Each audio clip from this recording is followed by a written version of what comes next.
In this lesson, we will discuss chapter number 3, integration exercise 3.2, question 1, part 4. And question we have function of x equal to integral of 2x plus 3 whole power 1 over 2 dx. And this is important question because you see here this power belongs to 2x as well as 3 as well. So how we will integrate it? The process is this: suppose if we have ax plus 1 raised to power n. What is ax? This one. Ax, instead of a we have 2 here and then plus 1, any constant. If we have variable, multiply by coefficient and plus then constant raised to power something, it is equal to ax plus 1. We will integrate it. N plus 1, you have to add 1 power, then you have to divide it by with the new exponent, which will be n plus 1. Right, this is the same steps what we have learned so far. Additional step is we have to take the derivative of the term of the expression which is inside the parenthesis, not the exponent, only the expression which is available inside the parenthesis. You have to take the derivative. So in this question we will follow this formula, right? So how we will do it? Start it. First I told you 2x plus 3 will remains the same. This is ax plus 1.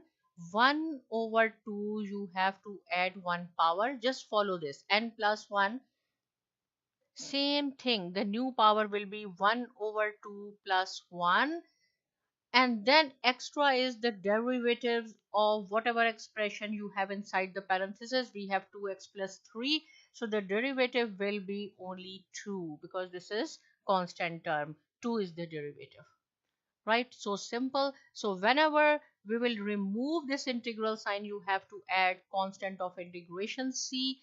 So now we will simplify it. 2x plus 3 and new power is 3 by 2. 1 over 2 plus 3, which is equal to 3 over 2 multiplied by 2. This will cancel each other. So 2x plus 3 raised to power 3 over 2, and here will be 1 over 3 because 3 is left. So this is our answer. This is the integration. So simple, right? This is ax. This question is in the form of ax plus 1 raised to power something, right? So raised to power 1 divided by 2, which is, it means square. This is the square root of it. So you have to add 1. Same thing you have to do in the denominator, and then you have to take the derivative whatever. This is the important point, whatever is inside the parenthesis. In exam, if you want to check whether you did your question right or wrong, you can check it, but this is not part of your question. How you will check it? See, differentiation and integrations are opposite of each other. So here you did integration. Now we will take the derivative. So 1 by 3 multiplied by 3 over 2. This is the exponent. It will come here. And when we do the differentiation, the exponent or the power will decrease by 1 multiplied by 2. Why 2? This is the derivative of inside the parenthesis. So this will cross out each other. 2x will this. So what is remaining? 2x plus 3, 1 by 2. See, same whatever you have here question, same thing is here. It means this is our correct